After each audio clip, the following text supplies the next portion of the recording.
Assalamualaikum warahmatullahi wabarakatuh. Hai semua, perkenalkan nama saya Aisyah Putri Renisa, NIM 22002174 dari sesi 67. Baiklah, dalam video kali ini saya akan mempresentasikan mengenai public relation dalam mata kuliah manajemen humas yang dipandu oleh dosen pengampu Bapak Dr. Hanif Al-Qadri, MPD. Public relation merupakan upaya perusahaan atau sebuah organisasi untuk memelihara hubungan positif dan saling menguntungkan dengan berbagai pemangku kepentingan seperti massa, karyawan, pelanggan, dan masyarakat luas lainnya. Pada dasarnya, konsep kehidupan public relation bisa diambil dan dibawa dalam kehidupan sehari-hari secara personal.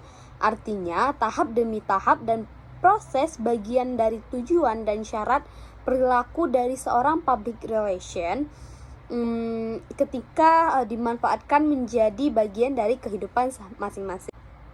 Ada 4 konsep dalam hal ini. Yang pertama, marketing.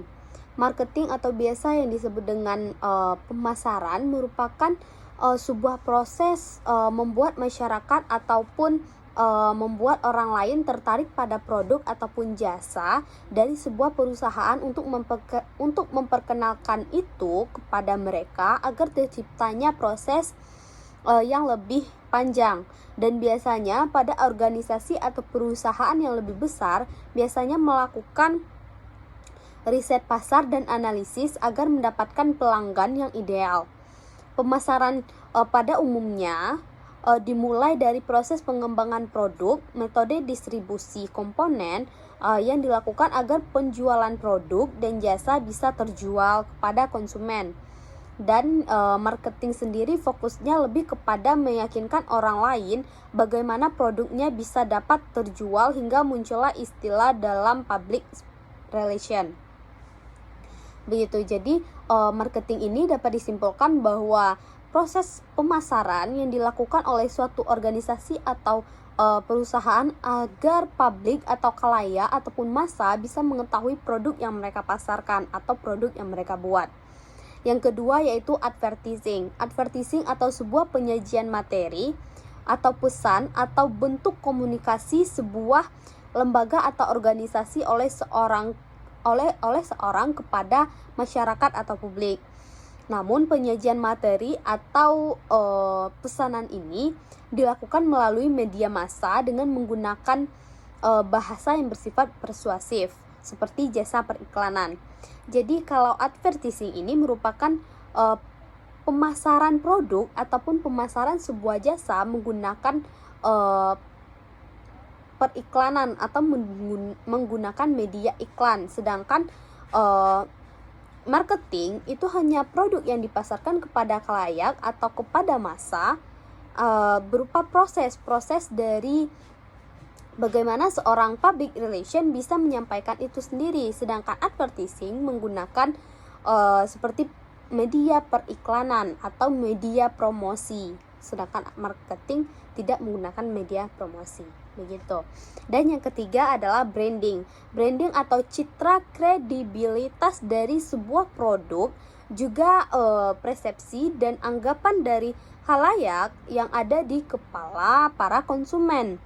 Jadi branding akan muncul dengan sendirinya melalui proses advertising yang panjang sehingga bisa langsung ditangkap oleh konsumen atau orang yang menjadi sasaran.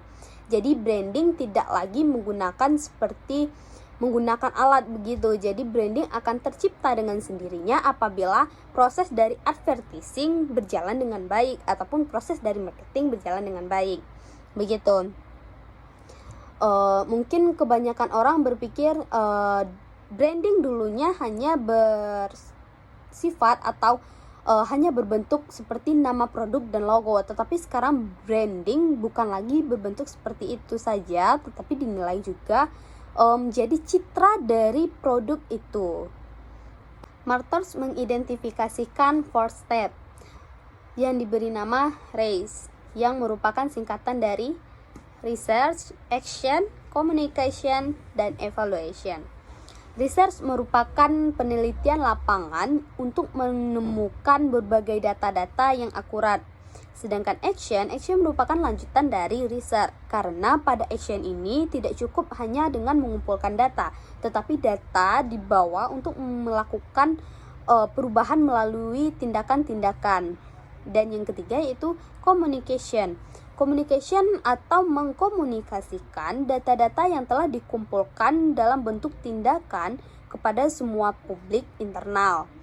Dan yang terakhir yaitu evaluation. Evaluation atau evaluasi dilakukan agar seorang public relation dapat mengetahui apakah terjadi peningkatan tetap ataukah penurunan dari produk yang dijual atau yang dipasarkan.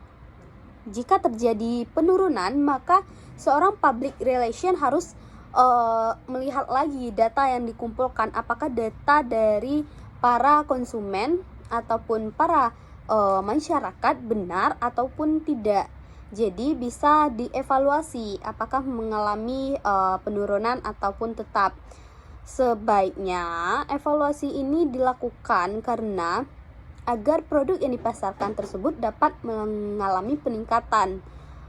Begitu, bukan hanya penurunan ataupun tetap, tetapi mengalami peningkatan. Baik, mungkin hanya itu yang dapat saya presentasikan. Terlebih dan terkurang saya mohon maaf. Saya akhiri dengan Assalamualaikum warahmatullahi wabarakatuh.